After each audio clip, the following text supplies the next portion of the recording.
네, 시청자 여러분, 썰전 라이브 시작합니다. 이재명 후보의 과거 변호사비 대납 의혹을 제기했던 이모 씨가 숨진 채 발견됐습니다. 경찰은 타살 정황은 없다고 했지만 국민의힘에서는 기이한 일이라는 입장이고요. 민주당에서는 고인의 명복을 빈다고 하면서도 고인은 의혹 제보자가 아니라 녹취 조작 의혹 당사자라고 했습니다. 짚어보도록 하고요. 대선이 56일 남았습니다. 일단 윤석열 후보 반등하는 모습을 보이고 있는데요. 이재명, 윤석열, 안철수 후보들의 혼돈의 지지율 한번 쟁점별로 짚어보도록 하겠습니다. 오늘 패널은 한국사회여론연구소의 이강윤 소장 그리고 대구 카톨릭대 장성철 특임 교수가 나와 있습니다. 네, 이성대 기자, 뉴스절기는 어떤 뉴스를 썰어볼 겁니까? 네, 말씀하신 것처럼 윤석열 후보 요새 그 메시지가 간결해졌다. 예. 이런 표현 많이 받고 있지 않습니까? 친원절구라는 얘기도 나왔고요. 쇼츠 전략 이런 얘기도 나오고 있는데 이 쇼츠 전략의 원조 따로 있다라고 민주당이 얘기를 했습니다.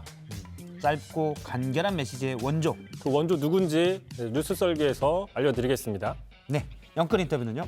네, 코로나19 먹는 치료제 팍스로비드가 내일 우리나라에 도입이 됩니다. 빠르면 14일부터 투약이 가능하다고 하는데 이번엔 정말 게임 체인저가 될 수 있을지 전문가와 함께 짚어보겠습니다. 네, 썰전 라이브 본격적으로 시작합니다.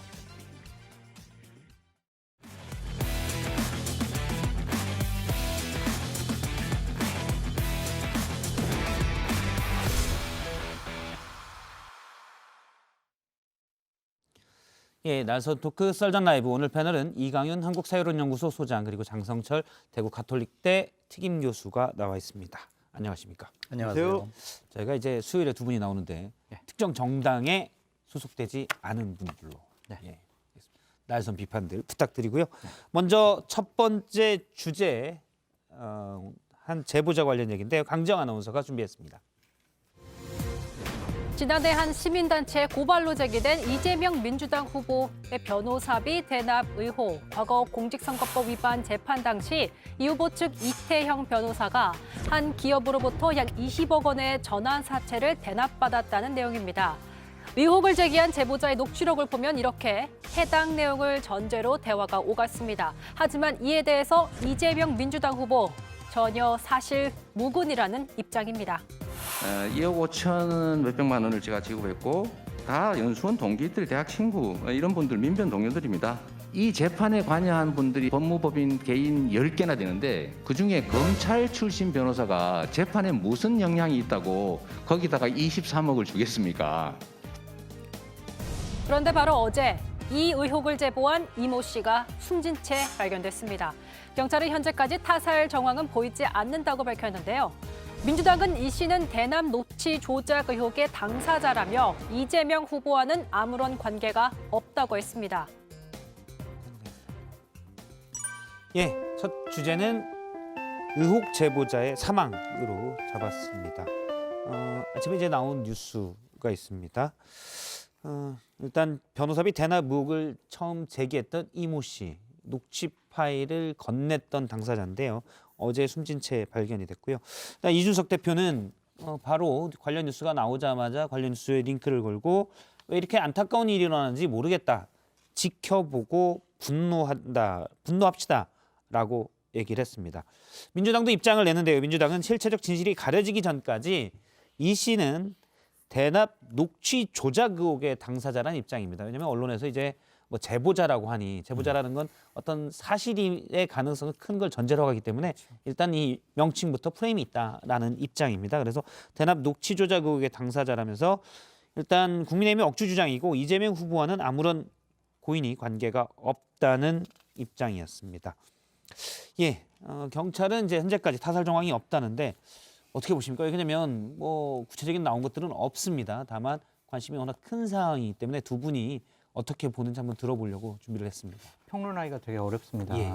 고인이 된 분이고 사실관계가 명확히 밝혀진 게 없습니다. 일방적인 주장이고 일방적인 부인입니다. 이런 상황 속에서 어떻게 평론해야 되는 것인지가 상당히 좀 헷갈리고 조심스럽다라는 말씀을 드리는데 한 가지 이제 계속 야권에서 문제 제기하는 것처럼 이재명 후보와 관련된 대장동 의혹 또한 변호사비 대납 의혹 이것과 관련돼서 핵심적인 증인들이 극단적인 선택을 하는 것은 왜일까? 예. 우연이라고 보기에는 너무 이러한 일이 반복적으로 일어나고 있다. 이건 정말 이상하다. 그런 의혹은 제기할 수밖에 없어요. 물론 이것이 의혹 제기한다고 해서 이재명 후보가 무슨 책임을 져야 된다. 그런 차원은 아닙니다. 일단 정정할게 현재 이모 씨는 어제 숨진 채 발견된 이모 씨는 극단적인 선택을 한 정황은 없습니다. 그렇죠. 유서도 발견되지 네. 않았고요. 예. 그러니까 불행한 일이 벌어졌다라고 말씀을 드리는데 이 부분과 관련해서 아직까지 이재명 후보는 어떤 입장을 내놓지 않고 있습니다. 민주당 공보단에서는 입장을 내놨지만 이 부분과 관련해서도 좀 책임 있는 대선 후보라면 정치인이라면 입장을 좀 밝히는 것이 옳지 않나라는 생각이 듭니다. 말씀드리기가 정말 곤혹스러운데요. 먼저 부끄러운 고백을 합니다. 저는 이 사건에 대해서 아는 바가 거의 없습니다. 예. 팩트. 그러므로 이 사건에 대해서 논평이나 해설을 할 위치에 전혀 있지 않습니다. 시청자 여러분들과 함께 이건 뭘까를 생각해 볼 수는 있겠습니다. 예.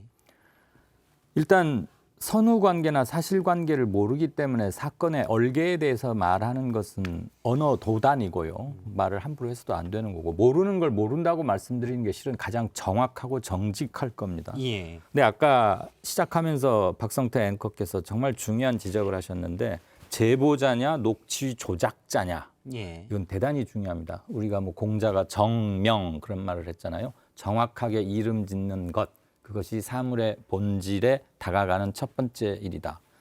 제보인지 녹취 조작인지는 안 그래도 수사 중이었으니까. 근데 예. 본인이 사망했단 말이에요. 그럼 대개는 공소권 없으므로 수사가 그 자리에서 종결되는 경우가 많습니다. 그렇다면 이게 정말 제보인지 녹취 조작인지는 끝까지 밝혀지지 않을 가능성이 있다.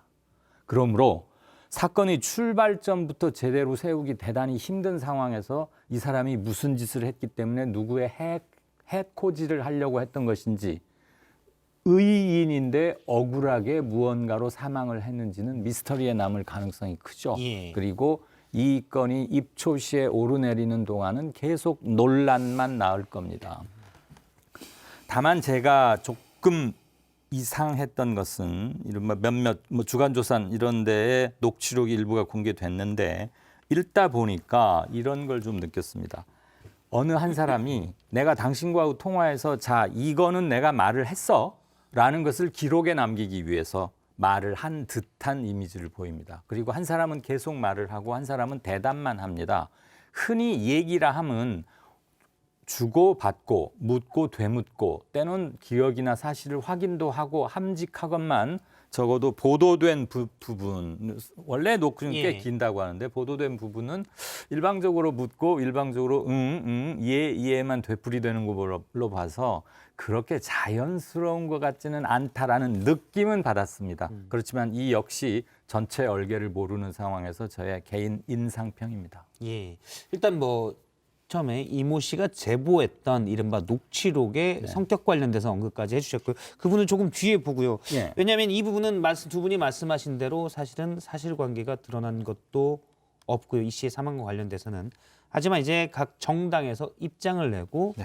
또 말씀하신 대로 어쨌든 간에 대장동 사건과 관련돼서 두 명이 극단적인 선택을 했고 그다음에 또 다른 이재명 후보에 대해서 뭔가 의혹을 제기했던 사람이 숨진 채로 발견이 됐기 때문에 각 정당에서 정의당도 섬뜩한 우연이다라는 입장을 낸 바가 있습니다. 하지만 이제 저희가 현재까지 드러난 것들로 어떻게 생각을 하는 게 좋을지 두 분의 참고할 만한 의견을 듣는 걸로 지금 하고 있습니다. 일단 많은 분들이라고 하긴 좀 어폐가 있고요. 일부에서 야권에서는 이런 얘기를 합니다. 고인이 이제 한 달 전쯤에 페이스북에 글을 올려서 절대 자살할 생각이 없다라고 얘기를 했고요. 그다음에 경찰에 따르면 자살 정황도 나오진 않았습니다. 네. 약물이나 유서가 발견되지 않았고요. 그렇습니다. 뭐 그렇다고 해서 뭔가 있나 음모가 있는 것처럼 또 바로 얘기할 수는 또 없는 거잖아요. 타살의 흔적도 없고. 없고 물론 이제 돌연사일 가능성도 있고요. 네. 예. 이런 분에서는 어떻게 보시는지요? 알 수가 없어요. 그러니까 자꾸 뭐 이런 추측 저런 추측 해야 되기 때문에 이 사인부터 우리가 알 수가 없는 것이고 예. 또한 바로 발견된 것도 아니고 얼마 있다가 발견돼 가지고 이미 시신이 좀 부패된 상황 아니겠습니까? 그렇다면 이게 실체적인 사실을 밝힐 수가 있느냐라는 부분도 솔직히 좀 의구심이 돼요. 물론 경찰에서는 심장마비가 아닐까라는 뭐 조심스러운 입장을 내놨지만 유족들은 여러 가지 뭐 기저질환은 없었다, 뭐 앓고 있던 병이 없었다 그런 식으로 얘기를 하지 않았습니까? 그래서 이 부분은 좀 경찰 수사가 어느 정도 나올 때까지는 좀 말을 조심하는 것이 어떨까라는 생각이 듭니다. 알겠습니다. 이 원인과 관련돼서는 저희가 이제 아는 바가 지금 없고 드러난 사실도 없기 때문에요. 여러 가지 부분에 대해서 생각에 뭔가 결을 잡는 대로 참고할 만한 의견으로 더군다나 들었고요. 뭐 사인을 알려줄 최소한의 잣대라고 할 수 있는 국과수 기록도 아직 없기 때문에 우리는 이 시간에 이것을 말한다는 것 자체가 좀 넌센스긴 합니다. 알겠습니다. 사실 그래서 두 분이 어떤 추정을 할 만한 참고할 만한 팩트 자체가 아예 없기 때문에 네. 그렇게 따지면 사실은 이모 씨의 사망과 관련돼서 현재 뭐 여러 가지 다양한 설을 내놓는 것도 무의미한 거잖아요. 그런데 또 언론이 아예 다루지 않을 수도 없는 것이고 그래서 이 이제 사건의 파장을 생각하면 저는 이 점은 하나 드리고 싶어요. 대장동 때문에 제일 답답하고 빨리 풀어 헤치고 싶고 그러다가 한 분, 두 분 이제 모두 세 분째 사망하신 거잖아요. 아니요, 대장동 관련해서는 두 분이고 예. 두 분이고 이제 이거는 변호사 변호사비 대납 의혹이지만 모두 다 이재명 후보와 관련이 있는 것들이니까 두말할 필요 없이 최고의 희생자, 최고의 관여자이자 답답한 사람이고 결국은 지지율이나 이런 측면에서는 피해자는 이재명 지사 후보라고 봅니다.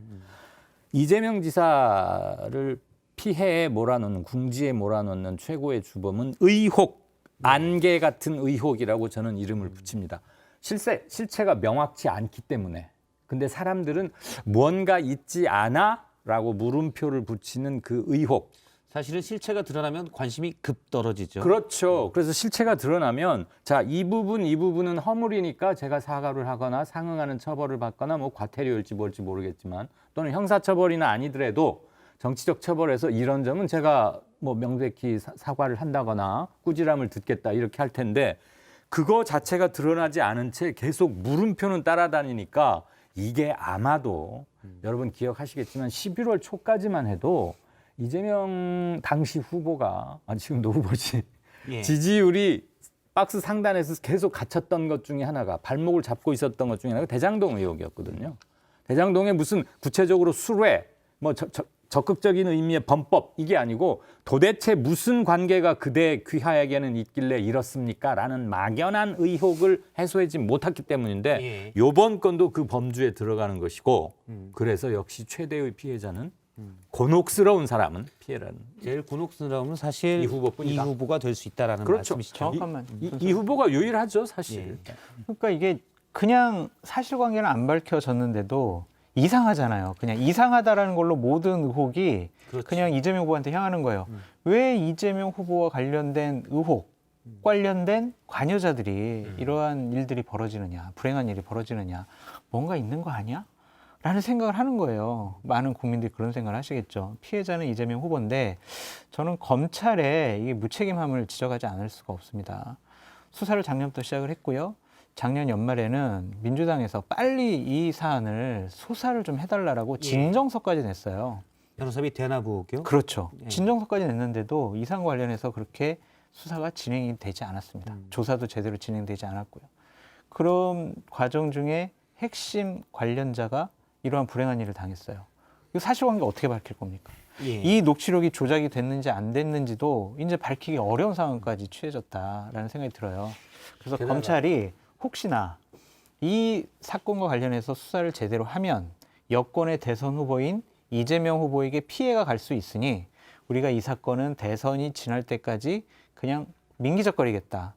좀 여당의 눈치를 보면서 수사를 안 하겠다라는 판단을 한 것이 아닌지 그것이 바로 이러한 불행한 일을 겪게 되는 주요한 요인이 아니었느냐라고도 생각해 봅니다. 한 말씀만 더 짧게. 이 부분은 직전 검찰총장이 야당의 대선 후보로 출마를 한 상황이니까 저는 기탄 없이 비판받아야 된다고 생각하는데 검찰의 수사 의지가 얼마나 문제가 있었냐면 이재명 대선 후보자는 경기도 국감 때 2회에 걸쳐서 참석해서 자신이 사용한 변호사비 지출 근거를 통장 뭐와 함께 구체적 액수까지 다 밝혔어요.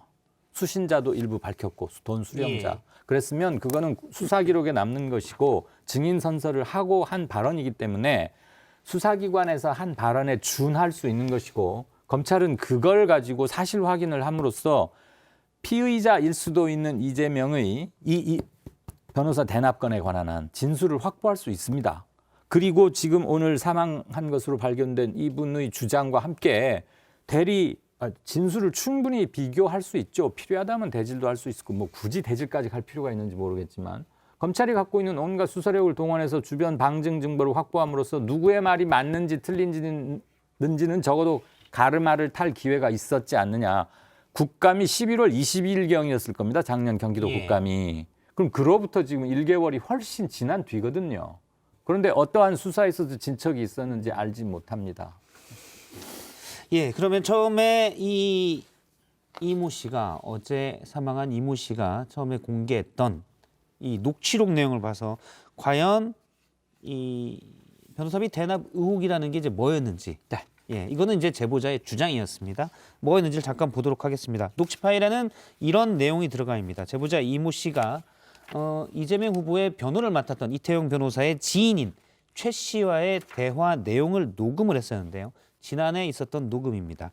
자, 이재명 지사 하는 거 똑같이 3억, 그때 20억 이렇게 했잖아요. 여기서 20억이라는 건 전환사채로 따로 주기로 한 거 아니냐라고 하자 최 씨가 그러면서 이 씨가 또 관련 받은 주식도 3년 있다 파는 조건, 이게 전환사채인데요. 조건은 큰 차이 없잖아요 라면서 마치 이런 사실이 있었다는 듯이 얘기를 하고, 그러자 최 씨가 제가 그건 정확히 모르겠는데 근데 그걸 알고 계시면 안 되는 거잖아요. 원래 사실 이 부분인데요. 알고 계시면 안 되는 거잖아요. 그래서 마치 뭔가 사실을 숨겨야 된다는 뉘앙스가 조금 있습니다.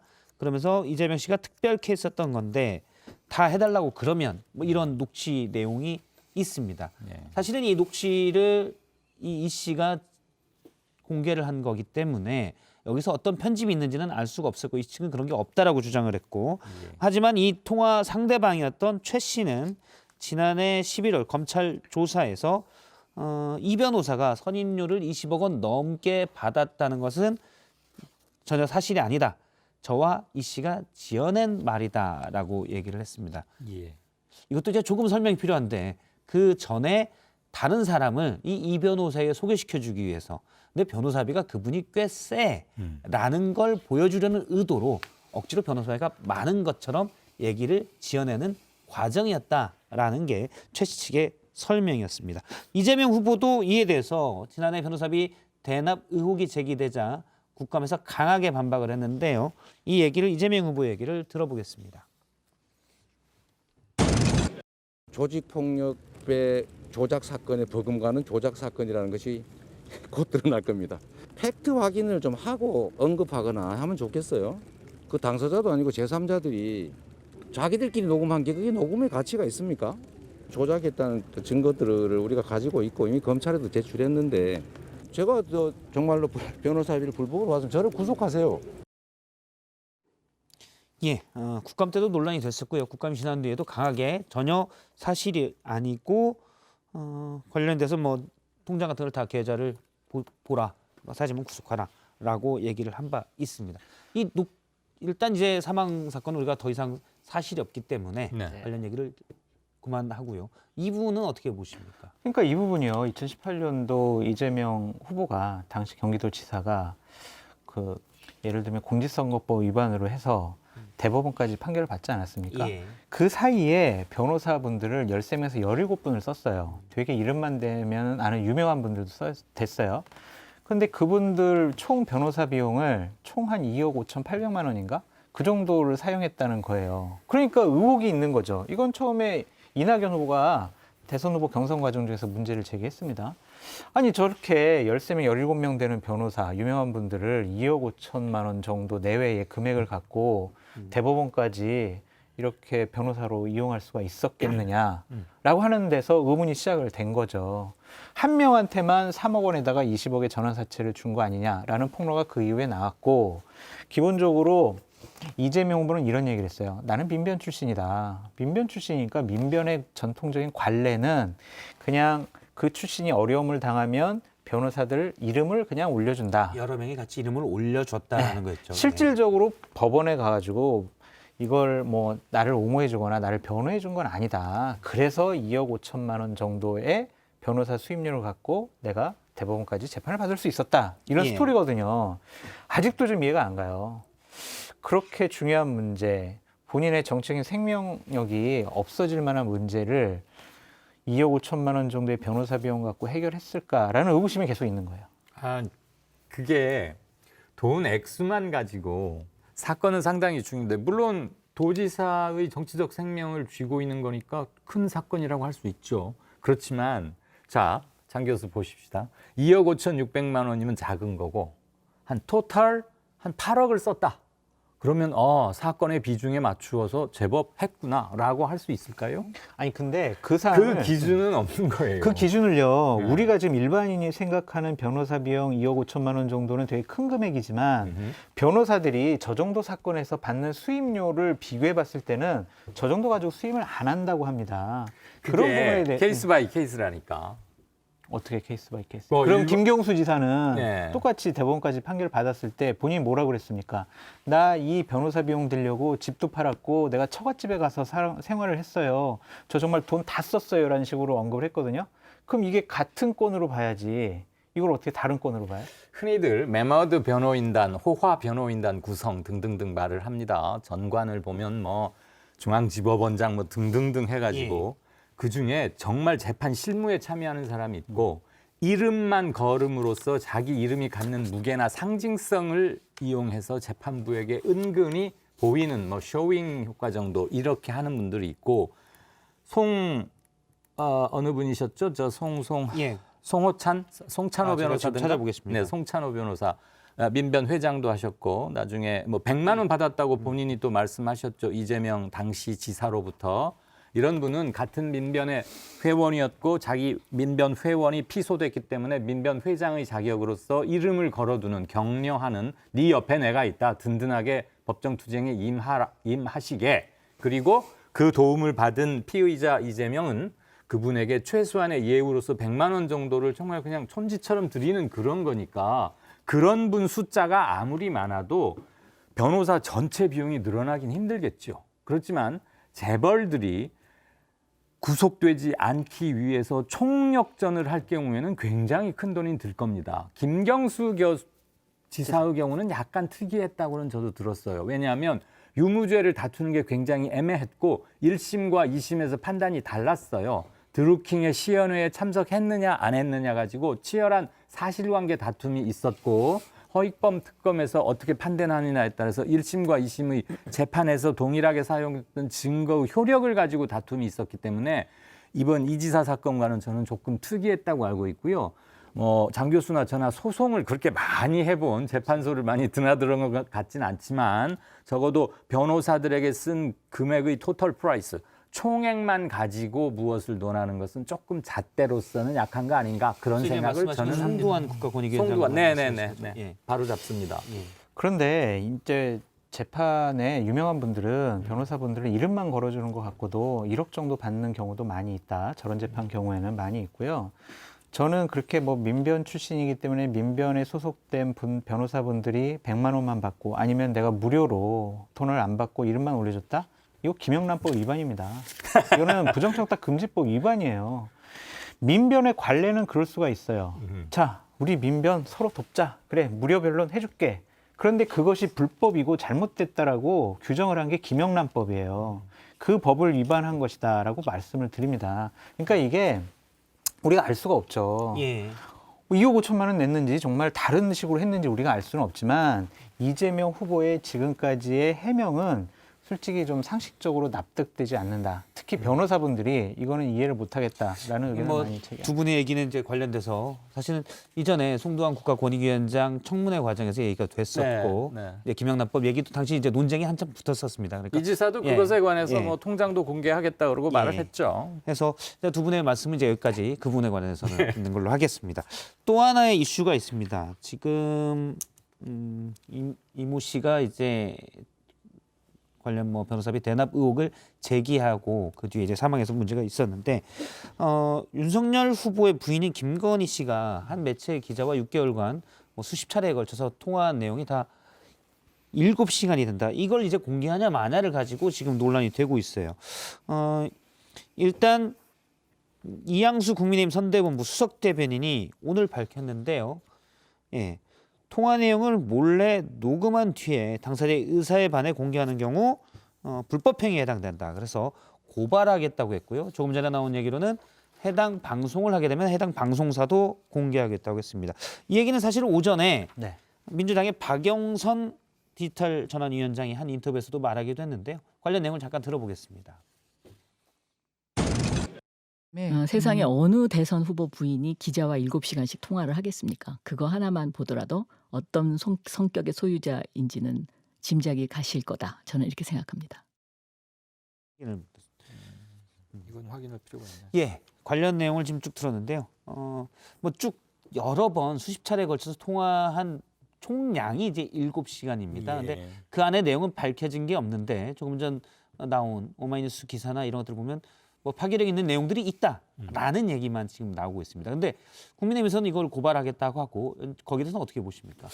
이게 법적으로 좀 따져볼 게 몇 개 있는 게 통상 기자들이 취재원과 통화를 할 때 취재원의 정확한 워딩을 놓치지 않기 위해서 예. 그리고 결과적으로 왜곡하지 않기 위해서 녹음하는 일은 왕왕 있습니다. 예. 그런데 녹음하고 있다는 것을 상대방에 통지하고 동의를 받아서 하면 모든 게 깔끔하겠죠. 그런데 통화 당사자들끼리 통화 내용을 녹음하는 것 자체는 불법은 아니라고 저는 알고 있어요. 맞아요. 제가 잘못 알고 있는 맞아요. 맞죠? 네, 네. 맞아요. 기자는 업무상으로든 뭐든 통화 녹음할 수 예. 있습니다. 제가 박앵커하고 뭔 얘기를 하다가 주변이 시끄럽거나 메모할 수가 없어서 녹음할 수도 있어요. 예. 그거 불법 아니고요. 다만 그것을 공개하는 문제에서 상대방의 의사나 동의를 득했느냐 이것은 좀 문제가 될 수 있을 것 같고요. 그냥 공개도 됩니다. 당사자들끼리 통화는 공개도 되고 아, 그걸 확실해요? 제3자가 공개하는 것은 제3자가 하는 건 너무 법적인 금태섭 사건 때 그게 한번 드러났었다. 네. 자 그러면 그리고 그 중에는 뭐 조국 사태 그다음에 검찰 내부의 인사와 남편인 윤 당시 지검장이나 총장이 겪었던 고초 등등등 7시간을 했다니까 별별 얘기가 다 나왔겠죠. 그리고 최소한 인간적 친숙이 확보되지 않고는 수십 차례에 걸쳐서 7시간 말을 못합니다. 예. 묻고 따지고 사실관계만 확인하면 7분도 굉장히 긴 시간인데 취조하거나 수다 수준이 아니면 7시간까지 갈 수가 없어요. 예. 그럼 이 둘은 취재원과 기자였겠지만 나중에는 굉장히 인간적으로 터놓고 어떤 사이, 허물없는 사이까지도 될 수 사적으로 말고 직무상으로 매우 믿고 말할 수 있는 사이였고 그러다 보니까 굉장히 따끈따끈한 게 얘기가 지금 시점에서 보니까 생긴 거 아닌가. 그래서 지금 공개 얘기가 나오는 것 같은데 예. 시민의 소리 기자가 왜 자신의 매체는 놔두고 오마이뉴스를 통해서 공개하는지도 조금 예, 뭐 방송을 통해서 공개한다는 얘기도 있습니다. 네, 예. 오마이뉴스 방송을 예. 그 유튜브가 있죠. 네. 어떻게 보시나요? 이게 두 가지 감정이 좀 교차해요. 그러니까 궁금해요.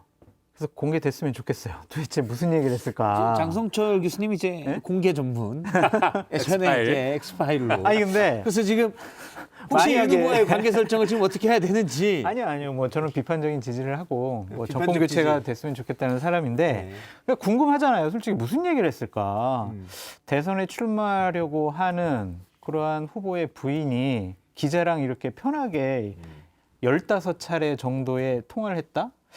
솔직히 상식적으로 이해가 안 가요. 거기서 편한 얘기를, 별 얘기를 다 했다라는 거 아니에요. 궁금해요. 혹시 제 얘기도 있지 않을까? 엑스파일 공개했던 장성철 가만 안 둘 거야. 막 이런 만약에 청와대 가게 네. 되면 그 장모 교수. 그래서 궁금하긴 한데 이것이 지금 공개하겠다고 하는 것은 대선에 영향을 주려고 하는 그런 의도가 보여요. 그러니까 의도 자체가 상당히 불순하다라는 생각이 들고 법적인 판정은 받아봐야 되겠죠. 예. 이건 제3자가 공개한다는 거 아니겠습니까? 그렇다면 사생활 보호라는 법에 위반이 되는 것이고 공직선거법에도 위반이 될 소지가 있고요. 이게 제가 이제 쭉 알아보니까 사실 법적인 문제를 알아보니까 물론 실제 법적인 판단은 법정에서 알아봐야 되겠죠. 법정에서 알아봐야 되는데 알아본 바에 의하면 여야의 이제 법조 관계인들한테 얘기를 들어봤는데 후보 비방죄나 이런 것들이 공익을 위해서 이제 언론이 공개를 하게 될 경우, 그러니까 당사자가 녹음한 걸 받아서 당사자로부터 받아서 공개할 경우 위법성이 조각이 되는 경우가 있다. 그래서 형법상 무죄가 되는 경우가 대부분이다라는 얘기를 일단 들었습니다. 근데 거기 전제 조건이 있잖아요. 만약 이게 윤석열 후보의 통화 내역을 공개를 한다 그러면 예. 그 차원이 맞지만 이거 후보 부인이잖아요. 그러니까 후보 부인을 어느 정도의 공인으로까지 봐야 되는 것이냐. 이분의 사생활은 보호해줘야 되는 것이냐 말아야 되는 것이냐 복잡할 것 같아요. 이재명 후보의 뭐 형수 욕설 문제는 본인 문제잖아요. 예. 그러니까 공익 차원에서 이거는 뭐 국민들이 알아도 된다라고 판정 내릴 수 있지만 이 부분은 약간 좀 애매모호하다. 저는 조금 생각이 다른 게 허위 경력 기재 이력서상의 그것 때문에 문제가 됐고 공식적으로 사과까지 했어요. 부인이기 때문에 공적인 지위가 획득된 거 아니겠습니까? 남편 윤석열 전 검찰총장이 대선 후보가 됨으로써 반공인, 그러니까 법적으로는 반공인, 공인 이런 개념이 예. 없겠지만 적어도 반공인의 지위는 자연스럽게 확보가 됐다고 보고 만약에 당선이 되면 그 순간은 대통령 부인, 영부인이니까 뭐 본인 윤석열 후보 본인은 영부인이란 지위 자체를 없애고 싶고 그냥 수더분한 아내로만 두겠다고 하지만 그건 본인의 생각인 것이지 국가기구와 밥을 청와대에 관한 법률을 바꾸지 않고는 불가능합니다. 그렇다면 일단 영부인이고 영부인은 분명한 법적 지위가 있지요.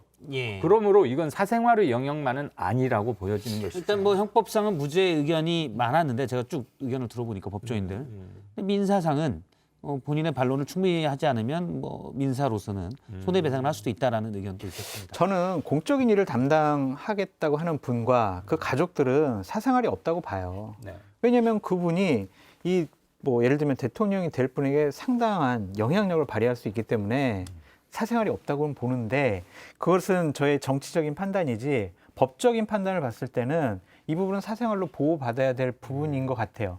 김건희 씨가 허위 경력과 허위 학력 이런 것들을 사용한 것은 법적으로 문제가 되니까 우리가 도덕적인 검증을 해야 돼요. 하지만 이렇게 통화 내역은 법적으로 문제 있는 건 아니잖아요. 그렇죠? 그러니까 무슨 이거는 얘기를 했는지는 모르지. 네, 그랬던 모르지만 내용에 이렇게 대해서. 통화한 거 가지고 네. 어떤 법적인 문제를 걸 수 있는 건 아니잖아요. 너 왜 예. 통화했어? 통화해서 그런 얘기했어. 너 문제 있어. 법적으로 걸 거야. 이건 할 수가 없잖아요. 통화 내역은 지극히 사생활의 영역이다. 법적으로 문제가 없는 사생활의 영역은 공인으로서는 좀 공인이라도 예. 보호받아야 될 부분이 아니냐라는 생각도 해봅니다. 대체적으로 동의하나 이거 역시 통화 내용에서 어떤 컨피덴셜한 얘기가 만약에 있었다면 또는 현행법을 적극적으로 저촉하진 않는다 하더라도 저게 대통령 부인의 신분으로서 저런 말을 할 수 있다는 것은 문제가 되지 않을까 하는 선을 터치하거나 넘는 게 만약 있다면 저는 그것은 문제가 될 수 있다고 그거는 봅니다. 도덕적이고 윤리적인 판단을 받아야 될 부분이고. 아니 그게 현행법에 관련될 수도 있겠죠. 근데 그건 공개돼야 네, 현행법에 돼야 되는 것이죠. 그러니까 그게 이게 앞뒤가 뭐 안 맞는 수도 있고. 왜냐하면 그 안에 그 안에 예. 뭐가 들어 있는지를 우리가 전체적으로 모르는데 그 안에 있는 어떤 것이 위법한지 아닌지를 논하는 것 자체가 우리는 대단한 모순에 있는 거예요. 그러니까 이게 참 일단 애매모호해요. 뭐 두 분의 일단 근데 엑스파일은 그때 파기하셨나요? 했습니다. 그때 물어보셨잖아요. 왜 자꾸 물어봐요? 왜 안 믿어요? 그때 딱 파기의 증거도 공개해야 되는 첫 번 가장 먼저 이거 뭔가 큰 폭탄을 터뜨리신 분께서 또 그러게. 태도가 약간 바뀌셨나 해가지고. 아니, 그러니까 알겠- 네, 하여튼 알겠습니다. 그리고 아까 선이 네. 그 선을 넘는 것 이거 하셔서 딱 생각이 난 건데 이렇게 얘기하실 때 손이 이렇게 저희가 이분할이라고 하는데 이분할 사셔서 손이 좀 많이 넘어오시면 예. 장 교수님 화면에 손이 같이 나옵니다. 알겠습니다. 예, 그 말씀드리고요. 예. 다음 이제 지지율 관련 얘기를 해보도록 하겠습니다. 두 번째 예. 주제는 D-56 혼전의 지지율로 잡았습니다. 자, 오늘 대선이 56일 남았는데요. 오늘 발표된 여론조사들고 보면 뭔가 일단 윤석열 후보가 지난주에 가장 악몽이었을 텐데 반등은 조금 한 모습입니다. 지지율을 좀 보면서 말씀을 드리겠습니다. YTN이 리얼미터에 의뢰해서 오늘 발표된 지지율을 보면 윤석열 후보가 39.2%고요. 안철수 후보가 12.2%로 좀 올라간 부분입니다. 리얼미터는 이제 전화응답 조사를 계속하고 있고 그러면 아무래도 보수층 지지자들의 지지율이 전화 면접보다는 상대적으로 높게 나오는 편입니다. 2주 전과 비교하면 윤 후보가 1%포인트 가량 떨어졌지만 사실은 이게 이제 지난주 YTN 조사가 없어서 그러는데 중간에 훅 꺼졌다가 올라갔을 것으로 보입니다. 왜냐하면 지난주가 결별, 맞아요. 뭐 김종인 위원장 결별 2차 내홍이 예, 극에 달했던 했었죠. 예. 말실수도 그래서 있었고. 2주간 보면 현재는 뭐 큰 무리 없이 없는 것처럼 오히려 보이고 있는데 일단 반대가 성공했다고 보십니까? 장성철 교수님 어떻게 보시나요? 이 여론조사만 보더라도 어느 정도 하락 추세는 막은 것이다라고 말씀을 드리고 다른 여론조사를 제가 근데 여론조사 최고의 전문가 앞에서 예. 이런 얘기를 해도 될까 모르겠는데 전혀. 오늘까지 발표된 다른 여론조사를 보면 특히 20대에서 상당한 폭으로 상승을 했어요. 그래서 전체적인 지지율에서도 좀 상승한 여론조사가 많이 발표가 됐습니다. 그렇다면 결론적으로 말씀을 드리면 이준석 대표와의 극적인 화해 그리고 예. 토요일, 일요일에 있었던 여러 가지 정책들에 대한 발표, 여가부 쇼츠 폐지라든지, 여가부 폐지라든지 아니면 일반 사병 200만 원 월급 보장 이런 것들이 20대 남성층에게는 상당히 지지할 수 있는 동기를 부여했다. 그래서 올랐다라고 볼 수가 있는데 이 여론조사에서 저는 유념해서 봐야 될 거는 뭐 안철수 후보는 뭐 2배 가량 더 뛰었지만 이재명 후보가 정말 답답하고 힘들 것 같아요. 별로 실수한 것이 없잖아요. 본인이 선거 캠페인 아주 잘해왔어요. 공약도 매일매일 발표하고 예. 여러 가지 전문적인 국가 운영을 담당할 만한 능력을 갖고 있다라고 평가받을 정도로 제대로 선거 캠페인을 했는데도 불구하고 그냥 그 자리예요. 이거는 뭐로 봐야 되냐. 비호감도가 높아서 내가 아무리 좋은 정책을 많이 발표하더라도 나의 지지율은 올라가질 않는구나 라는 심한 좌절감을 느낄 여론조사다라고 말씀드립니다. 제가 앞서 이제 이재명 선대위 쪽에 인사에 전화해서 물어봤는데 좌절감은 느끼지 안 않고 느껴요? 있고 예. 일단 그 부분 저희가 뒤에 또 다룰 얘기여서 뒤에 좀 더 보도록 하고요. 일단 윤석열 후보 지지율만 좀 보죠. 예, 한국사회여론연구소의 이강윤 소장님한테 예. 부탁을 드립니다. 단일화 얘기는 좀 이따 따로 할 거죠. 예. 그러면 이번 주 최대 관전 포인트는 과연 멈춘 건가? 네. 윤희. 그것은 안 후보의 지지율과도 직접적 연동 관계에 있으니까 대단히 중요한 거고. 또 하나는 단일화에 대해서 국민들은 어떤 생각을 갖고 계신가? 이건데 단일화는 좀 이따 한다고 하니까. 네. 제비 한 마리 가지고 우리가 봄을 말하는 일은 드뭅니다. 그리고 항상 조심을 하는데 예. 제가 오늘 13개 여론조사를 이렇게 조사해서 이 방송 오기 전에 표를 간단히 하나 만들었어요. 이번 주에 발표된 거예요? 네네. 최근 오늘부터 3일 사이 전에 여기 보면 하락은 멈추는 것 같다라고 읽어주는 게 맞는 것 같습니다. 뭐 이런 비유가 어떨지 모르지만 왜 남자들끼리 모여서 재미로 하는 포커를 칠 때 액면을 보고 상대방과 나의 카드와 전체적인 걸 읽잖아요. 전체적 칠 줄 몰라서. 알았어요. 하지 마십시오. 전체적으로는 하락은 맞습니다. 일부 한 4개, 3개에서 미미한 상승 반등을 보이는데 저게 진짜 상승인지 아니면 조사 과정에서 있을 수 있는 통계학적 발생의 자연스러운 분출인지는 아직은 판단하기 이르고요. 저는 그건 판단 유보 구간에 넣겠습니다. 자, 약 6주가량 지속돼 왔던 것이 브레이크가 걸려서 일단은 멎었는데 그럼 이게 멎었던 힘으로 올라갈지 네. 2주쯤 횡보를 할지는 그야말로 본인 할 탓에 달려 있는데 지금 지지율 변동의 키를 쥐고 있는 건 20대예요. 30대 중에서도 20대에 가까운 연령대들 한 34, 5세 저희가 5살 단위로 끊지는 않지만 제 추측입니다만 그분들이 어떻게 움직이느냐에 따라서 이 윤, 안 세 후보의 3, 4%포인트씩 서로 왔다 갔다 하는 건 정말 시간 문제인 것이 내가 1 빠지고 여기가 2가 올라가면 둘이 합쳐서 3% 변동 요인이 생기는 거예요. 네. 내가 한 점 먹고 여기가 2점 넣으면 게임 스코어는 3대 0이 돼버린다고요. 네. 그래서 일단은 멎었다. 그리고 올라갈지는 2주일쯤은 더 보자. 근데 소장님 한 가지 제가 여쭤보고 싶은 게 이 YTN 리얼미터 여론조사를 보면 대략 윤석열, 이재명 후보는 거의 변동은 없어요. 예. 그랬는데 안철수 후보의 지지율이 거의 3배? 3배? 2배? 3배 정도 올랐단 말이에요. 네네. 그럼 이 표는 어디서 온 거예요? 이 지지율은? 다른 데서 윤석열 후보가 빠진 데서 온 건 아니잖아요. 이게. 그러면은 무응답층이라든지 지지 후보 없음 이런 데서 아 정권 교체 안철수를 또 가능하겠구나라고 지지를 했다라고 우리가 판단을 해야 되는 건지. 이 점은 생각해 봐야겠죠. 이게 화면에 나갈 수 있는지 모르겠는데요. PD님은 화면에 잠깐 YTN 리얼미터 조사를 9페이지 올려주시기 표를 바랍니다. 보시면 좋겠네요. 지금 윤 후보가 45.3에서 40.1로 한번 빠졌다가 39.2로 0.9 예. 그냥 계산하기 네. 좋게 1%포인트 빠졌다고 칩시다. 네. 안 후보는 2.5에서 4.2 그리고 다시 12.2. 네. 산수로만 치면 4.2가 12.2가 됐으니까 거의 3배 맞죠. 예. 그런데 분모를 한번 생각해 보면 40%였던 게 39%로 빠지면 1%포인트가 빠졌어요. 그 분자는 굉장히 크죠. 분모가 40이니까. 분자 분모 나오니까. 그런데 안철수는 자 100명 중에 4명이 지지했는데 100명 중에 12명이 지지한 걸로 늘었어요. 안철수는 8명 늘어난 거예요. 네. 맞죠? 네. 맞죠? 네. 4.2에서 12.2니까. 네. 근데 40에서 30 문과여가지고 아, 쉽게 자, 설명해 주세요. 그래 쉽게 하잖아 지금. 네.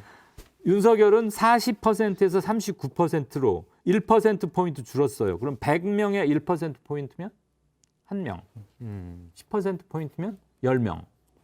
그럼 1명 빠졌고 이재명도 37에서 36.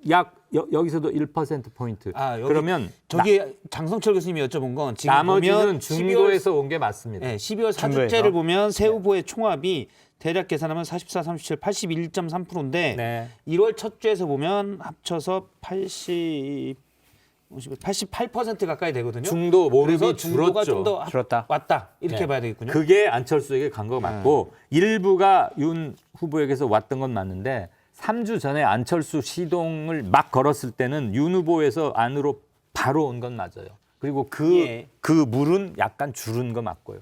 알겠습니다. 분모 얘기를 그러면 했더니 헷갈리셨구나. 저희가 청년층 앞서 청년층 얘기를 하셨는데 네. 청년층 지지율을 잠깐 보도록 하겠습니다. 이번 대선에 2030이 캐스팅 보터다라는 말에는 저희는 다 50인데 어쨌든 말이 나오고 있습니다.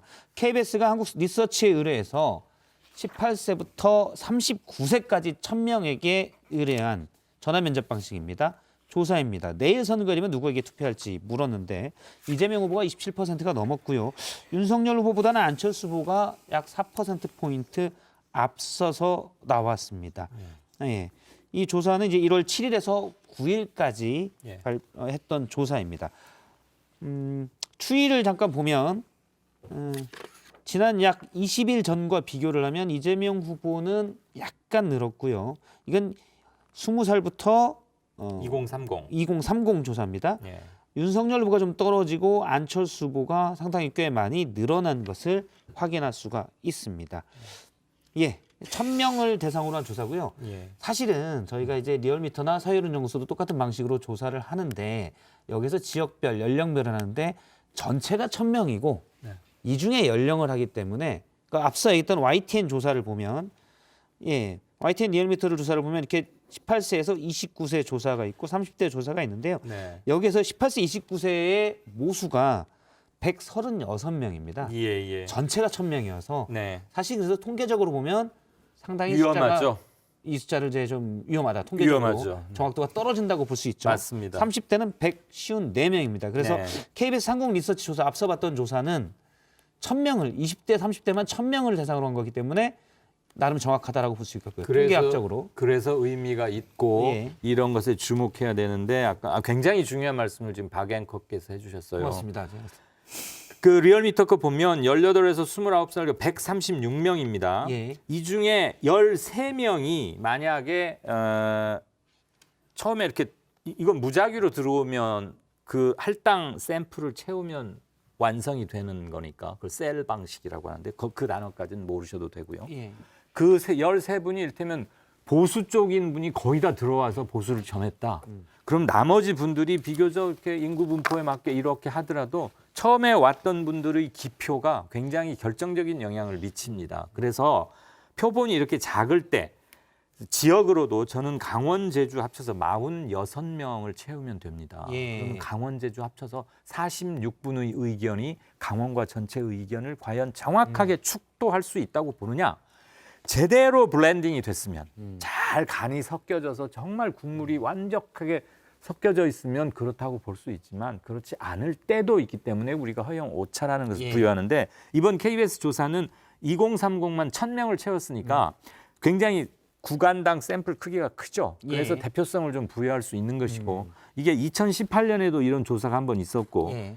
12월 말에는 저희가 사회 여론조사 헤럴드 경제하고도 이 방법을 예. 했는데 일단 흐름이 뭐 같습니다. KBS 조사만 보면 이재명 후보가 일단 모수가 큰 2030 모수가 큰 걸 보면 이재명 후보가 높은 편입니다. 2030 지지율이. 네. 높은 편인데 이게 예. 움직이질 않잖아요. 그냥 26, 27% 여기서 멈춰 있고 저는 이 여론조사는 현재 시점의 여론과는 좀 차이가 있다라고 말씀드리고 싶어요. 왜냐하면 이준석 대표와 화해를 하고 그다음에 주말에 토요일, 일요일에 여러 가지 20, 30대 층을 향한 남성층을 향한 공약을 내세웠잖아요. 그래서 그 공약이 영향을 끼친 이후인 10일 이후 예. 그때부터의 여론조사가 좀 봐야 된다. 제대로 좀 반영된 거지 이거는 그러한 효과 영향에 대한 효과가 반영되지 않은 여론조사라서 예. 이거는 현재 시점에서의 여론이라고 보기는 상당히 좀 어렵다. 또 하나. 알겠습니다. 저희가 예. 잘 알겠습니다. 앞서 이제 그 장설초 교수님이 얘기하신 부분 중에 이재명 청년층도 마찬가지고 전체적인 지지율에도 이재명 후보가 좀 한계가 보인다라는 얘기를 계속했는데 그 얘기를 잠깐 해보도록 하겠습니다. 다음 주제는 이재명의 박스로 정했습니다. 뭐 정성호 의원은 이 박스권이라는 표현을 좀 쓰지 말자라고 했는데요. 예, 일단 그래서 박스권 안 하고 박스만 저희가 일단 정성호 총괄특보단장의 얘기 박스권이 아니다라는 얘기인데요. 잠깐 듣고 오겠습니다. 이재명 후보에 대해서 계속 박스권이라고 하는 것은 일종의 언론이 만든 프레임이 아닌가 생각합니다. 10에서 15%대도 박스권, 15에서 20% 박스권. 계속 박스권이라고 했거든요. 되게. 또 35에서 40대는 박스권이라고 하는데 추세를 한 1년 보면 쭉 점진적으로 조금씩 올라가세요. 저는 아직도 여력이 많이 있다고 생각하고 있습니다. 예. 어떻게 생각하십니까? 먼저 앞서 이제 계속 박스권 얘기를 하셨으니까. 답답할 텐데요. 예. 정체돼 있는 건 사실입니다. 그리고 최근에 미미한 상승세가 자신의 자력에 의한 득점이라기보다는 윤 후보가 워낙 자책걸로 급격하게 빠지니까 상승 효과가 보이는 것이고요. 예. 굉장히 많은 정책을 내놓고 일부 탈모, 임플란트 이런 것들은 대중적 반향은 얻었음에도 그것이 지지율로 알토란처럼 넘어가고 있는 건 아닌 것 같다. 그래서 38 내지는 40 그 선에서 정체돼 있는 건 사실입니다. 그 정체된 이유가 숫자가 참 기묘하게 똑같은 숫자가 있어요. 그러니까 정권 재창출하는 여론과 지금 이재명 후보의 여론이 같아요. 비슷한 수준이에요. 그래서 이건 역설적으로 뭐를 말씀드리냐면 이재명 후보가 지지율을 치고 못 올라가는 이유는 정권 교체 여론이 대략 50% 내외에 머물러 있기 때문에 그 이후로 못 치고 올라가는 거예요. 그래서 그러한 구도 자체가 이재명 후보한테는 상당히 불리한 구도다라는 생각이 들고 또 하나는 비호감도가 높다라는 앞서 이제 부분이죠. 정권 재창출 여론이요. 그렇죠. 재창출 여론이 한계가 좀 더 있기 때문에. 그렇죠. 예. 정권 교체 여론은 50% 내외. 재창출 여론은 이재명 후보의 지지율과 거의 비슷한 수준으로 나온다라고 말씀을 드리고 비호감도가 높아요. 그것은 뭐냐면은 왜 이재명 후보를 지지 안 해요라고 여론조사를 보면은 도덕적으로 문제가 있어서 못 하겠어요라는 거거든요. 그렇다면 결국에는 지금 오늘도 서두에 말씀드렸던 그러한 문제, 또한 대장동 문제, 그리고 정과 사범이라는 것, 또한 형수에게 욕설했다라는 것, 또한 김부선 씨와 무슨 일이 있었지 않았어? 라는 의혹을 받고 있는 것. 그러니까 이런 도덕적인 문제가 이재명 후보의 발목을 잡고 있다. 근데 민주당에서는 이런 얘기도 합니다. 뭐냐면 지금은 대선이 아직 2달 가까이 남은 거고 대선이 가까워지면 결국 지지층이 결집할 거기 때문에 40%라는 한계는 실제 투표장에 가면 충분히 돌파할 수 있는 거다라는 근데 얘기인데. 그 얘기를 지난번 작년에 4.7 재보궐선거 서울시장 선거 때 똑같이 민주당 했어요. 그랬는데 그 당시에 얻었던 박영선 후보의 득표율은 40%가 안 됐을 거예요. 39%가 그랬어요. 그러한 한계에 대해서 본인들이 냉정하게 판단해야 돼요. 자꾸 괜찮아, 우리 박스권 아니야, 우리 진영 결집할 거야. 결국에는 윤석열 후보랑 안철수 후보랑 단일화 못하기 때문에 우리가 이길 수 있어. 이런 생각 갖으면요, 선거 못 이겨요. 서울 재보선하고 이번 대선을 등치 대입시키는 거는 저는 조금 야구 문제가 있다고 봐요. 죄송합니다. 물론 정치권에 오래 계셨으니까 죄송합니다. 아시겠지만 예. 한 달 남겨놓고도 네. 40% 유리천장처럼 보이는 거 깨는 건 일이 아닙니다. 네. 언제 깨느냐가 문제가 아니라 어떤 공으로 나의 어떤 모션으로 깨느냐가 중요하겠죠. 저는 아직은 시간은 충분히 있다고 봅니다. 적어도 대장동 얘기를 2달 넘게 잠재울 수 있었던 것은 이재명의 끝없는 사과와 그러다 보니 진정성도 일부 확보가 됐고 계속적인 정책 발표를 통해서 사람들로 하여금 대장동을 조금씩 잊게 했던 거예요. 머릿속에서 쫓아냈던 거예요. 저는 그것은 유효했다고 봅니다. 예, 알겠습니다. 일단 뭐 한계와 또는 하기에 따라서 깰 수 있다는 말씀으로 정리를 하고요. 다음 주제로 넘어가도록 하겠습니다. 오늘 정치권에 쏟아진 말들이 있습니다. 하나씩 뜯어볼 텐데 강지영 아나운서의 썰픽입니다. 네, 썰픽입니다. 3위 바로 보시죠. 부동산 투기 잡을 사람 나쁜 심상정 정의당 대선 후보의 말입니다. 부동산 투기 확실하게 잡을 수 있는 사람 저밖에 없다. 제가 감히 말씀드립니다. 큰 양당의 후보는 부동산 투기 문제와 관련 연루돼서 지금 둘 다 의혹을 받고 있는 분입니다. 투기 문제를 바로잡으려면 부동산 기득권과 결별하는 게 먼저인데 거대 양당의 두 후보는 그렇지 않다며 도덕적으로 깨끗하고 기득권에서 자유로운 본인만이 가능하다고 했습니다. 상대를 공격하면서 본인 어필도 놓치지 않은 심 후보의 1타입 발언, 민심도 잡았을지는 지켜보면 알겠죠. 2위 보시죠. 서울시장 국무총리도 거절. 김동연 새로운 물결 대선 후보 서울시장 자리를 두고 여당의 공천 얘기가 나오지 않느냐라는 질문에 딱 잘라 이렇게 말했습니다. 전혀 네, 생각 안 고려하고 하세요? 있지 않습니다. 고려하지 않으세요? 네, 그럼 국무총리 제의도 다 거절했는데 저는 대통령 예비 후보입니다. 대통령의 제 소신대로 예. 지금의 정치 판을 바꾸고 소신껏 뚜벅뚜벅 갈 것입니다. 네, 아주 단호박이신데요. 단일화, 연대, 여기저기서 솔솔 이야기 나오는데 아직까지는 다들 각자 갈 길 가겠다는 입장입니다. 1위 보시죠. 게임은 질병이 아니다. 오늘 윤석열 국민의힘 후보가 게임 공약을 발표하면서 한 말입니다. 들어보시죠. 우리 사회에서 세대 간의 인식 차이가 큰 이런 대표적인 분야가 게임입니다. 게임을 질병으로 보던 기존의 왜곡된 시선은 바뀌어야 됩니다. 네, 그러면서 추가로 확률형 아이템 정보 완전 공개 의무화를 약속했습니다. 확률형 아이템은 무작위로 게임에 필요한 아이템을 뽑을 때 각 아이템별로 나올 확률이 정해져 있는 건데요. 그동안 조작 가능성 등 제기되면서 사행성 조장 비판을 받아왔습니다. 윤 후보의 2030 청년 표심 잡기 프로젝트 계속되는 것 같죠? 여러분이 픽한 오늘의 썰 무엇인가요? 예, 강지영 아나운서가 세 가지를 소개를 했습니다. 먼저 이강윤 소장님부터 하나 골라주시면. 예, 꿋꿋하게 자기 길을 갖고 있는데 통 언론에서도 보기 힘들고 며칠 전에는 청와대에서의 경로했던 일화도 소개해 주셨던데 김동연 새로운 물결 대선 후보, 예. 서울시장, 국무총리 제안 와도 나 다 싫다. 예. 저는 제발 이분이 이번에 의미 있는 패배, 의미 있는 기록을 남기고 맨몸처럼 보이지만 정치 개혁하는데 무언가 한 줄을 남기는 꼭 그런 정치 실험에 성공하시기를. 그래서 이번에 그는 좋은 성적은 못 거두겠지만 다음번을 위해서 의미 있는 지워지지 않는 붓글씨 한 줄을 바위에 남기기를 꼭 바랍니다. 완주하시라는 얘기죠. 이렇게 쉽게. 당연히 완주해야죠. 이분 완주하지 않으면 싫어하겠는데 민주당에서는 완주를 말리려고. 지금 이분 1%가 완주하지 급할 때라. 않으면 출마하는 의미가 없어요. 그리고 그렇죠. 완주하지 않으면 자신의 정치적 정체성을 스스로 부정하는 겁니다. 자, 장성철 소장님, 네. 장성철 교수님은 이제 저는 윤석열 후보의 게임은 질병이 아니다. 이 내용을 말씀을 드리고 싶습니다. 지금 윤석열 후보의 최근 4, 5일간의 행보, 말, 공약 이런 것들은 20대를 향한 타켓형 공약을 상당히 많이 내놓고 예. 있어요. 결국에는 이번에 이준석 대표가 얘기한 2030 우리 편하고 60, 70대 원래 우리 편이니까 이렇게 해가지고 세대 포이론으로 일단 우리가 선거를 치르자라는 그러한 큰 전략 아래 2030 청년 표심을 잡기 위한 프로젝트라고 보여지는데 솔직히 저는 게임을 안 해요. 그래서 확률형 아이템 정보 완전 공개 의무화가 뭔지를 모르겠어요. 예. 그런데 이거는 게임하는 분들한테는 상당히 큰 소구력이 있다고 하더라고요.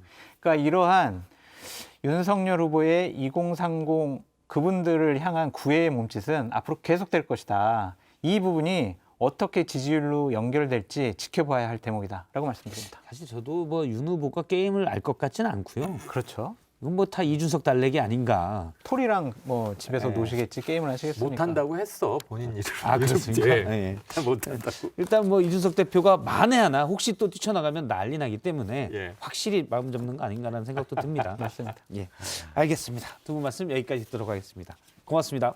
고맙습니다.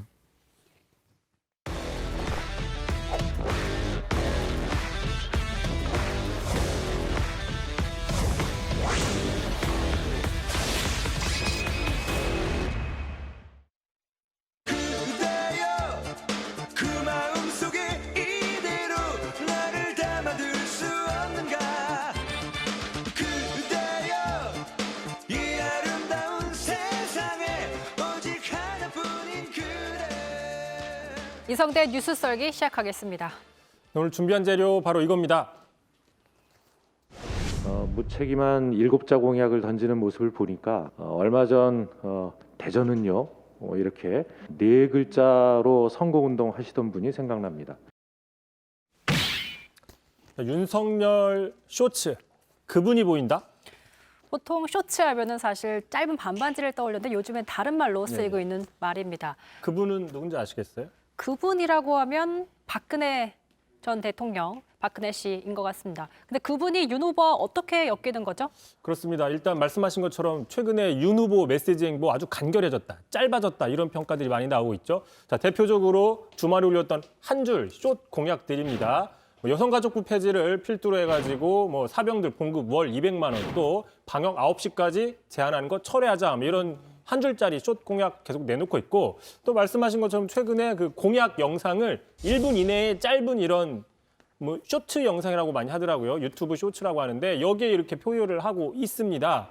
자, 그런데 이제 이런 짧은 표현의 달인 쇼츠가 나오기 전에 이미 쇼츠의 정석을 보여줬던 그분, 바로 전직 대통령 박근혜 씨라는 거죠.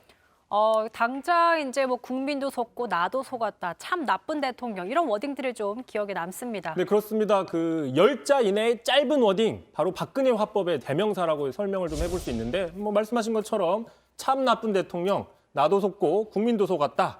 박근혜 단답형, 뭐 10자 이내로 하고 싶은 얘기를 다 했다라는 거죠. 자, 대표적인 게 바로 대전은요입니다. 이미 2006년 지방선거 때 너무나 유명하죠. 자, 필습 이후에 일어나자마자 대전 상황이 어떠냐라고 물어봐서 당시 그 뒤지고 있던 선거 판세를 역전을 시켰습니다.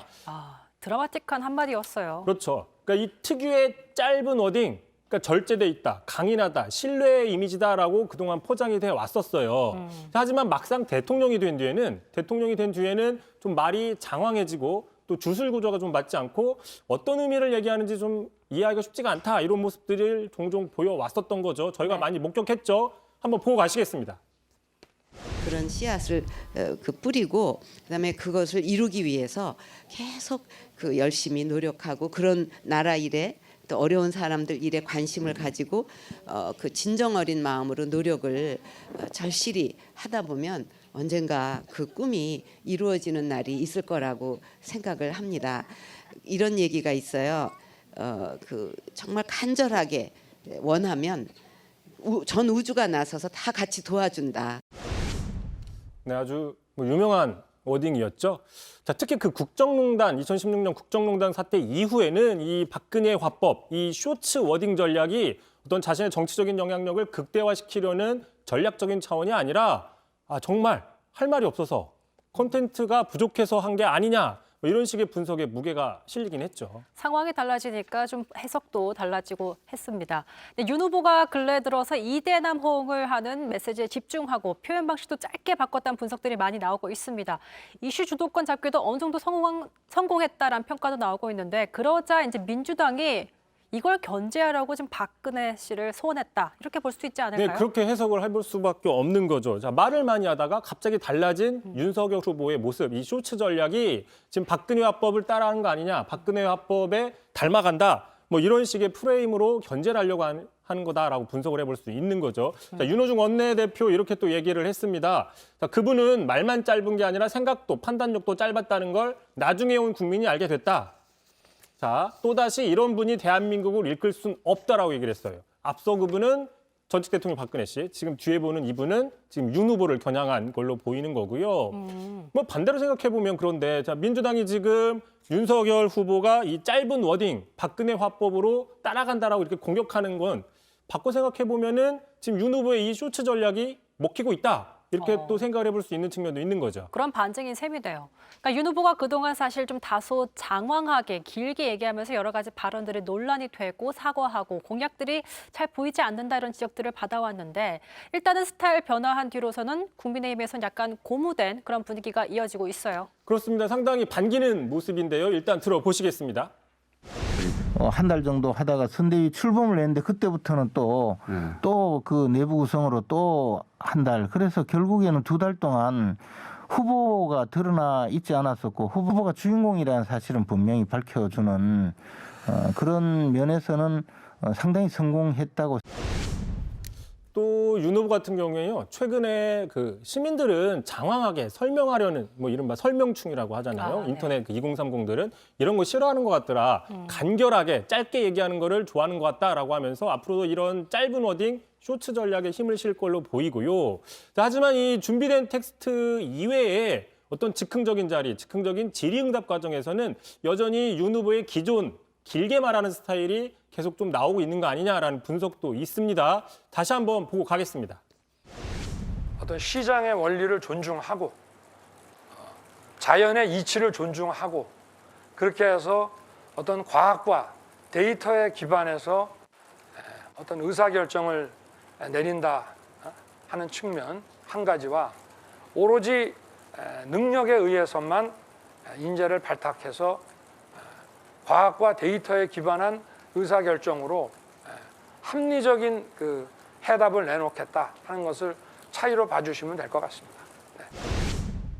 네, 이 발언은 오늘은 아니고 어제 했던 발언입니다. 네, 다시 보니까 또 어떤 포인트가 있었는지 확실히 달라진 모습입니다.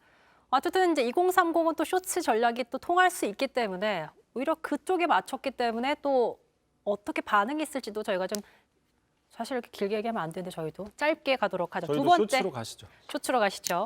자, 두 번째 썰기 가보죠. 자, 두 번째 준비한 자료 바로 보겠습니다. 이재명 후보는 문재인 정부에서 탄압을 받던 사람이에요. 예. 거의 기소돼서 죽을 뻔했잖아요. 예. 장관을 했습니까? 국회의원을 했습니까? 예. 또 송영길. 자, 이번에 키워드는 좀 쇼츠를 했어요. 또 송영길 짧습니다. 자, 이 후보가 현 정부에서 탄압받았다. 납득이 잘 안 되는데 사실입니까? 네, 일단 어제 방송에서 이야기를 했던 거죠. 그러니까 2018년이었습니다. 경기지사 당시에 공직선거법 위반 혐의로 뭐 수사를 받고 또 재판, 기소돼서 재판을 받았던 그 사실을 언급한 걸로 해석이 돼요. 그러니까 지금 송영길 대표 이재명 지킴이 또 선거를 뛰는 그 최전방에 있잖아요. 그런데 정권 교체 여론이 여전히 높습니다. 그러다 네. 보니 이제 이재명 후보는 현 정부와 다르다. 차별성을 부각하려는 차원에서 현 정부에서 탄압을 받았다라는 식의 말을 했다라고 일단 해석을 해볼 수 있습니다. 자, 그런데 이게 지금 송영길 대표의 말이 이런 정치적인 수사, 은유법이 아니라 실제로 그렇게 생각하는 게 아닌가라고 볼 수도 있는 측면이 있는 게 지난달이었습니다. 자, 지난달에도 이재명 후보는 오히려 문재인 정부, 특히 윤석열 총장 체제에서 핍박받아서 기소돼 정치 생명 끊어질 뻔했다라고 얘기를 한 적이 있습니다. 야당 못지않게 여야를 넘어서 탄압받았던 사람이다. 이렇게요. 근데 보통 탄압, 뭐 핍박 이런 단어는 야당의 입에서 나올 수 있는 표현인데 논란이 될 수 있을 것 같아요, 이건. 일단 게다가 또 검찰 수사라는 것은 뭐 여야 누구든지 수사를 받을 수도 있고 재판을 받을 수 있는 겁니다. 자, 이 부분을 무조건 탄압, 핍박 이렇게 얘기하는 거는 또 다른 차원의 어떤 논의가 필요해 보이는 거고요. 네. 자, 당장 당내에서는 그럼 문 대통령이 정치 보복을 했다라는 거냐라는 어떤 불쾌한 반응이 친문 의원들 사이에서 나오고 있어요. 자, 윤영찬 그 청와대 1기 초대 국민소통수석을 했던 윤영찬 의원 사실과 전혀 부합하지 않는다. 그리고 또 저희 패널을 했었던 친문 성향 김종민 의원 당대표가 이런 말을 했다는 게 믿기지 않는다. 역시 친문 성향 신동근 의원 민주당까지 대표 리스크를 걱정해야 되느냐 뭐 이런 식의 얘기를 하고 있습니다. 지금 국민의힘에서도요. 자, 송영길 대표 놀리면 김경수 전 지사 역시 문재인 대통령이 탄압한 게 되는 거 아니냐라고 이야기를 하고 있습니다. 뭐 강 건너 불구경하는 거죠. 집구경 할 수도 있지만 네. 공교롭게도 이낙연 전 대표도 오늘 이런 얘기를 했어요. 들어보시죠. 선거 기간이기 때문에 그러겠습니다만은 문재인 정부의 성취까지도 사실과 다르게 평가하는 경향이 없지 않습니다. 이것은 잘못입니다. 어쨌든 송 대표가 이 후보 측면 지원을 하다가 약간 과속해서 논란된 경우가 사실 이번이 처음이 아니에요. 대표적으로 또 저희가 지난달에 한번 했었죠. 뉴스설계에서 송 대표, 자 남편에게 김건희 씨가 반말한 걸 보니 실세다 이런 얘기를 했습니다. 그래서 어떤 가부장적 논리다라는 비판이 나왔어요. 물론 이제 이거는 김건희 씨 어떤 7시간 대화 녹취록이 공개되면 또 해석이 달라질 수는 있습니다. 네. 자 어쨌든 또 송영길 대표 최근에 안철수 연대서를 먼저 꺼냈었잖아요. 맞아요. 그러다 보니까 이재명 후보가 그 부분은 생각한 적이 없다라고 오히려 제어를 한 적도 있어요. 이렇게 뭐 앞서 나가지 말라고. 자 오늘도 이 어제 송영길 대표의 발언에 대해서 이 후보가 무마하는 상황이 벌어졌습니다. 들어보시죠. 우리 송영길 대표께서 검찰의 수사권 남용 얘기를 하시다가 약간 좀 지나치신 것 같습니다. 약간 넘으신 것 같습니다. 그러니까 적절히 이해해 주시면 좋겠습니다. 무슨 정치적 의도를 가지고 하신 말씀은 아닌 것 같습니다. 저희가 보니까 송 대표의 발언이 논란될 때마다 뉴스설계가 지적을 해왔습니다. 다음에 또 주인공이 될지 오늘이 그 마지막일지는 그때 한번 지켜보도록 하죠. 수고하셨습니다. 이성대의 뉴스설계 수고하셨습니다. 네.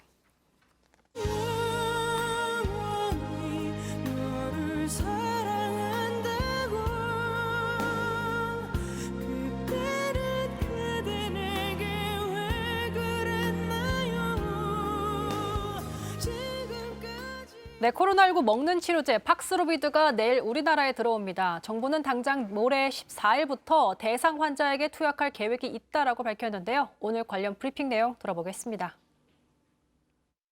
화이자에서 개발한 먹는 치료제 팍스로비드가 내일 1월 13일 낮 12시경에 처음으로 국내에 도착합니다. 내일 도입되는 물량은 2만 1,000명분이며 전국적으로 배송되어 빠른 지역의 경우 1월 14일부터 첫 투약이 이루어집니다. 네, 오늘 기준 신규 확진자 4,000명대 그리고 해외 유입 확진자도 역대 최다를 기록하고 있는 가운데 먹는 치료제 과연 오미크론 변이 유행을 잠재울 수 있을지 짚어보겠습니다. 백순영 가톨릭대 명예교수 나와 계십니다. 자, 교수님, 초기 도입 물량이 2만 명분이라고 나왔습니다. 우선 투약 대상자가 정해져 있는데 아무래도 치명률이 높은 고령 환자부터 좀 투약이 되겠죠. 예, 이 먹는 치료제는 사실은 확진된 모든 사람들이 처방 대상은 아닙니다. 네. 예, 파이자의 팍스로비드는 12세 이상이고 40kg 이상인 기저질환을 갖고 있는 고위험군이 투여 대상이거든요. 그런데 이 확진자 중에서도 증상이 발현된 지 5일 이내에 투약을 하게 되면은 사실은 88% 정도의 중증 사망 예방 효과를 갖고 있다고 하는데요. 초기 도입 물량이 지금 2만 1,000명분에다가 이번 달 말에 한 10,000명분 더 들어와서 3만 1,000명분 정도이기 때문에 네. 사실 한정적으로 원래 60세에 든 것을 65세 이상의 기저질환 또는 면역 저하자를 중심으로 재택치료나 생활치료센터에 입소하신 분들을 중점적으로 처방할 계획으로 있는 것으로 보이지만 이 이하 연령층에서도 면역 저하가 확실하게 위험하다고 하면 처방할 수 있겠습니다만 초기에는 아마 그렇게는 안 될 것으로 보입니다. 자, 그렇다면 어떤 절차를 통해서 치료제가 처방이 되는 건지 좀 궁금해요, 교수님. 예, 일단은 그 확진이 됐을 때 보건소에서 분류를 하거든요. 입원을 해야 될지 생활치료센터를 갈지 재택치료를 할지 분류를 한 다음에 보건소에서 이제 의료기관에 얘기를 하면은 문진을 거쳐서 처방을 받게 되는데 이때 이제 중요한 것은 이 확진됐고 고위험군이라고 다 처방을 받는 것이 아니라 증상이 발현된 시기에 빨리 처방을 해줘야 되기 때문에 처방을 받은 후에는 이 담당 약국 아마 거점 약국이든지 몇 가지가 있을 것인데 보건소라든지 혹은 약국에서 직접 배달을 해주든지 아니면 보호자가 갖고 오든지 그것도 사람이 많아서 어려워질 경우는 아마 배송이 될 것으로 보이는데요. 이런 상황들이 지금 아직 이 체제가 다 갖춰져 있지 않은 상황이라 좀 더 많은 사람이 확진을 받을 경우에 좀 더 많은 물량이 처방을 될 경우에 있어서는 이 빠른 배송 체제라든지 이런 것들이 상당히 좀 중요한 문제가 될 수가 있습니다. 네, 정부가 어쨌든 치료제 공급과 투약이 차질 없이 이뤄지도록 지자체와 관리, 의료기관, 담당 약국 등에 대한 교육은 이미 완료한 상황이라고 발표한 상태인데 자, 효과에 대한 기대도 있지만 여전히 또 부작용도 우려가 됩니다. 사실 이 두 가지 약이 있는데요. 팍스로비드랑 몰루피라비르나 머크약이 있는데 머크약은 좀 그 부작용 우려도 이슈가 있었는데 비해서 이 팍스로비드는 부작용은 뭐 심각한 건 없습니다. 미각 이상이라든지 설사, 혈압 상승, 근육통 등인데 뭐 빠른 시간 안에 없어지고요.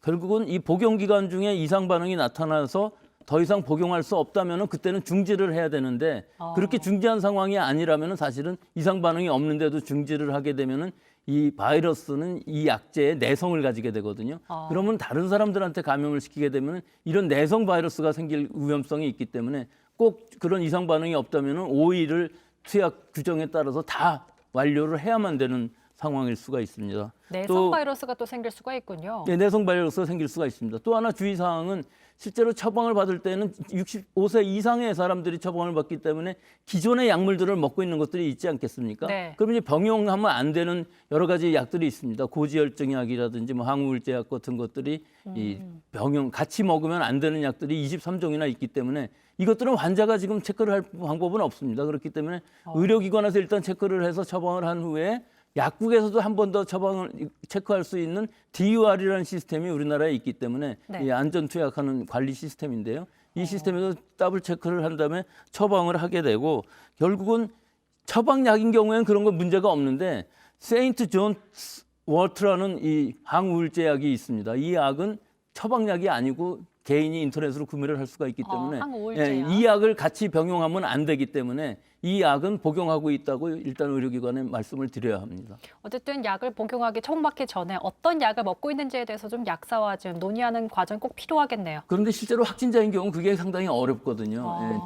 재택에서 치료를 받고 있는 네. 중에 이제 전화로 상담을 하고 얘기를 하는데 이건 의료기관에서 해야 될 일이죠. 의료기관에서 처방을 하면서 약사는 이 부분을 다 이 환자가 어떤 약을 지금 처방받아서 복용하고 있는지를 다 알 수 있는 시스템이 DUR이기 때문에 거기서 일단 더블 체크가 되는데 이때 이제 처방약이 아닌 경우에 있어서는 그 DUR 시스템에 안 걸리기 때문에 이런 항우울제약을 뭐 같이 먹게 되면 약효가 떨어지기 때문에 효과가 별로 없습니다. 어쨌든 환자 개인에서도 좀 체크를 할 부분이다.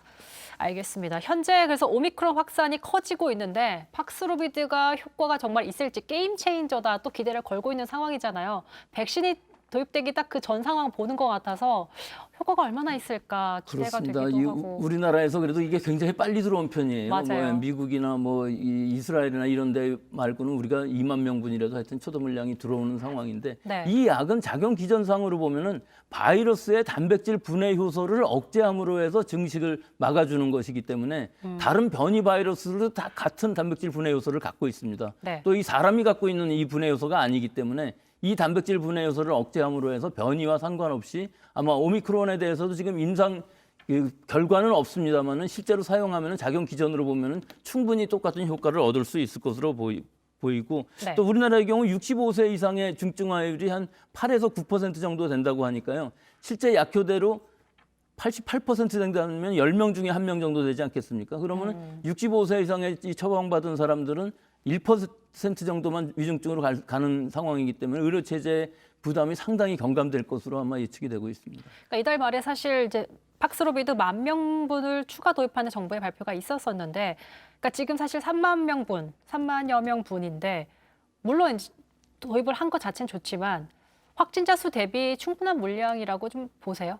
사실 우리나라의 이 방역 지표로 보면은 그 정도면 상당히 많은 분량이라고 할 수 있는 것이 하루에 3,4천 명, 뭐 많아서 10,000명 정도까지 간다 할지라도 하루에 한 1,000명 정도 처방을 한다면은 30일간 한 달 정도는 버틸 수 있는 양 아니겠습니까? 네. 그러면은 이번 달 넘어서 2월 중순까지는 쓸 수 있으니까 그 이후에 수급이 된다면은 아마 충분히 가능할 것으로 보이기 때문에 이 처방이 이제 양이 늘어남에 따라서 좀 더 넓은 대상으로 처방을 할 수 있을 것으로는 보이지만 일단 초기 물량으로서는 이 정도라도 충분히 확보했다고는 볼 수 있습니다. 네, 먹는 치료제 국내 도입 소식과 함께 오늘 김부겸 국무총리는 선제적이고 전면적인 재정비가 필요하다고 말했는데요. 관련 내용 잠깐 듣고 오시죠. 우리나라도 지난해 11월 말 첫 오미크론 확진자가 발생한 이후에 한 달 보름 만에 국내 확진자의 12.5%를 점유할 정도로 빠르게 델타 변이를 대체하고 있습니다. 검역 단계부터 진단 검사, 역학조사, 그리고 병상 확보와 확진자 치료 등 의료 대응, 예방접종까지 전면적인 재정비가 선제적으로 이루어져야 하겠습니다. 어쩌다 보니 이제 코로나19 3년 차가 됐습니다. 사실 그동안 쌓인 경험도 있기 때문에 전면적인 재정비가 필요하다. 동의하십니까? 네, 동의합니다. 지금 오미크론이 확산되기 전에 시간을 벌어놓은 때에 이런 것을 체제를 정비해야 되는데요. 제일 중요한 것이 지금 재택 치료가 과연 10,000명, 20,000명 이렇게 계속 하루에 환자들이 나올 때 네. 이걸 관리할 수 있는 시스템들이 가능할 것이냐. 보건소 인력만으로는 아마 안 될 것으로 보이기 때문에 동네 의원에서 이것을 원격 진료를 한다든지 처방을 한다든지 하는 것들이 시스템이 이루어져야 되고, 또 재택 치료를 한 자들이 너무 많이 늘어나다 보면 이분들이 타과 진료를 받을 때 이 상당히 힘들 부분이 있습니다. 우리는 아직 그런 시스템들이 없기 때문에, 예를 들어서 지금 재택 치료를 받고 있는데 갑자기 뇌졸중이 왔다거나 했을 때 확진자를 받을 수 있는 그런 병상이라든지 치료 시스템들을 만들어내는 부분들이 분명히 있고요. 여러 가지 시스템들을 지금 최악의 상황을 가정을 해서 이것에 대비해야 될 시기라고 볼 수 있겠습니다. 자, 그럼 마지막으로 질문 드리겠습니다. 한 전문가가 4차 접종 어차피 해야 된다. 어떤 백신을 맞을지 고민을 시작할 때 이런 말을 했습니다. 어떤 의견을 좀 갖고 계신지 선생님은? 글쎄요, 저는 4차 접종이라는 것은 지금 선택적으로 기저질환이 아주 깊거나 면역 저하자인 경우, 의료진인 경우에 해야 됩니다만, 지금 우리 60대 이상이 82% 정도 3차 접종을 받고 있고 18세에서부터 59세 사이도 지금 접종을 한참 받고 있는 상황에서 아직 4차 접종을 어떤 것으로 받을지 결정할 시기는 아니라고 보고요.